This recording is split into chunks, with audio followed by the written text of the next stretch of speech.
Hey guys, and welcome to my YouTube channel. My name is Karen and this is officially my very first video. So I'm really excited to be doing this. YouTube is something that I've been wanting to do for a long time, but I just haven't gotten around to it. So with that being said, I won't bore you with too much about myself right now. I just want to dive straight into today's content. We are going to be talking about dermal fillers, specifically the fillers that I had injected into the lower half of my face. Now, before we get started, I just want to say that I'm not posting these videos with the hopes of advocating the superficial aspect of the medical aesthetic industry. I know it gets a really bad rap for that. I am just a big advocate of doing whatever it is in life that makes you happy and is going to make you more confident. These videos are really being put out there for educational purposes in order to give a little insight to anyone who might be looking to have a similar procedure done. So I get all of my fillers and Botox treatments done in the West Island of Montreal at a clinic called Dermafina. The doctor there, his name is Dr. Krasny, and he's an amazing dermatologist and really has a great eye for these things. This video is not sponsored by the clinic. I pay for all of my treatments there.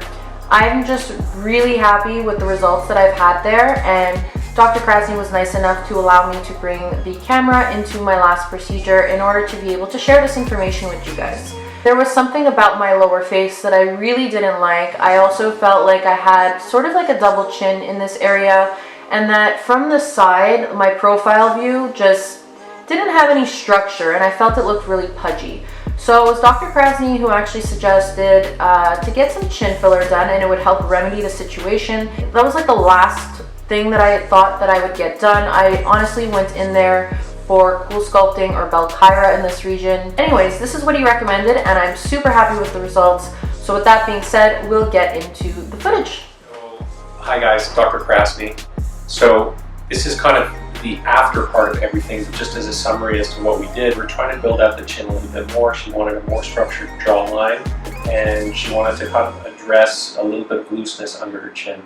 So we ended up using 2 syringes of a restylane product to fill in her mental crease, to give her a little bit more projection in her chin, but most importantly to kind of define her jaw from underneath and provide a little bit of support for the chin, and to kind of pull things out to make this area a little bit more taut. So it's something I think we can appreciate it from this view, but much more so from a profile view.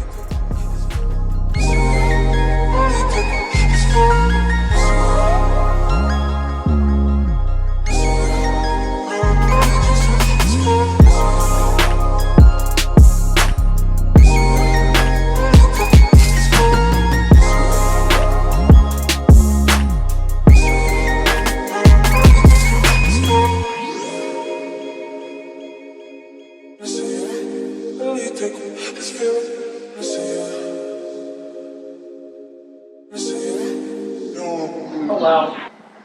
See the angle? I see it from the front even, like it's just... So look, like underneath, you see? Yeah. Because what I did is imagine a horseshoe, and instead of putting it here, we put it right, remember I was pinching your jaw like this, I was putting it right like that.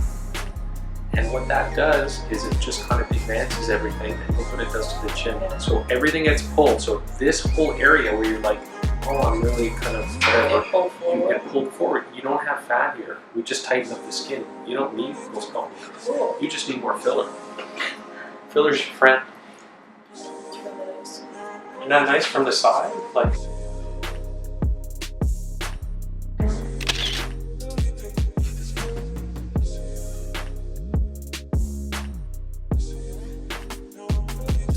Well, a slimming effect. Bite for me.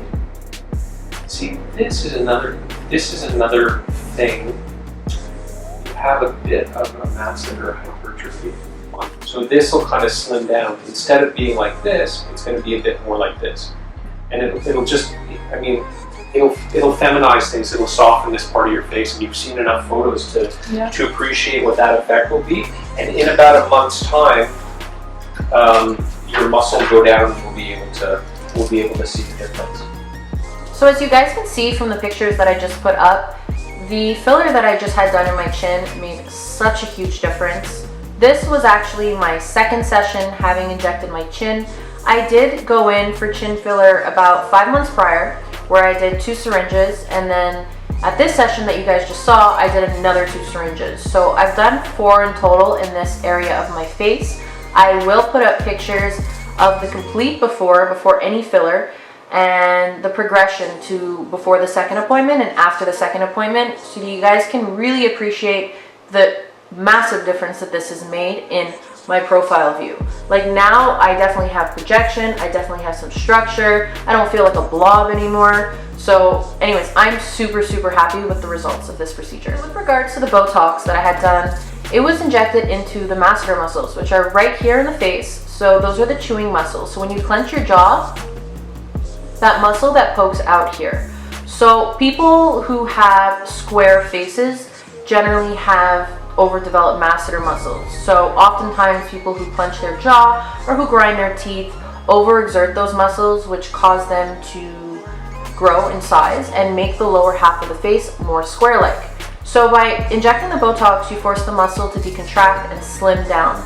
So it creates this more V-like shape like this, which is supposed to be more feminizing for the face. I'm actually now refilming some footage that I caught earlier, because in that footage I was telling you guys, you know, I don't want to comment too prematurely on the Botox in the masseters. I'm not sure how much of a slimming effect I've seen so far, and it still needs some time.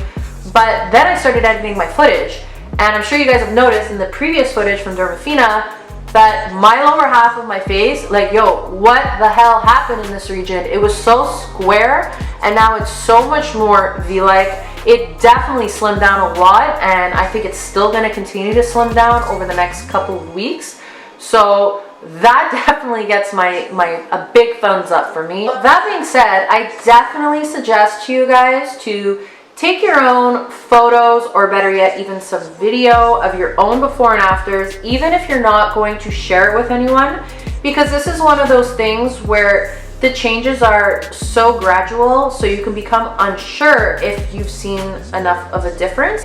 And I know that I spoke to a couple of girls who had it done, and they told me the same thing, that they weren't really sure. Take some before and after photos so you can really appreciate the change that this can make in your face. So my goal with these videos is also to be as informative as possible and hopefully answer any sort of questions that you guys have regarding these procedures. I did share several of the results that I've had from fillers or Botox on Instagram previously, and I get a ton of messages from girls asking me all kinds of questions. I'm going to address a few of the most common ones that I get asked. Number one that I get asked a lot is about the pain level. So obviously pain is subjective. Each sort of filler that I've had done on my face has had a different kind of pain associated with it. I'm not gonna lie though, the chin has definitely been the most painful area that I've ever injected. Not that it's crazy painful, but it is pretty uncomfortable. But it has also been the most rewarding in terms of results. It has drastically changed my face. It is life-changing in my opinion. There will be swelling to anticipate afterwards. Not swelling that other people will notice, but that you will feel. So this area of my face felt like it weighed 100 pounds for the next 3 or 4 days each time that I did my chin filler. I also found that I had trouble talking a little bit because my lower lip movement was affected because it was so swollen here, and eating was a little hard because I couldn't fully open my mouth. But that went away after about 3 or 4 days, and the complete discomfort was gone by the end of the week. So it was definitely worth it. Number two that I get asked a lot is the price. So the price for these procedures will vary depending on where you live and where you go. So in Montreal, all the clinics that I've been to have been on average $550 to $750 per syringe. I did 4 syringes in total in this area. The jaw and the chin require more syringes or more product in order to see results versus areas like the under eyes and the lips. So it definitely is expensive. It's an investment.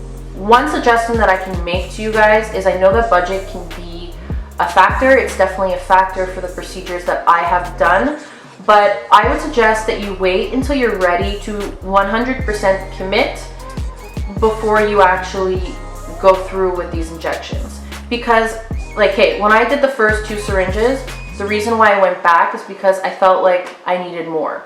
So I needed to have the budget to do those other 2, which made such a huge difference compared to the first initial 2.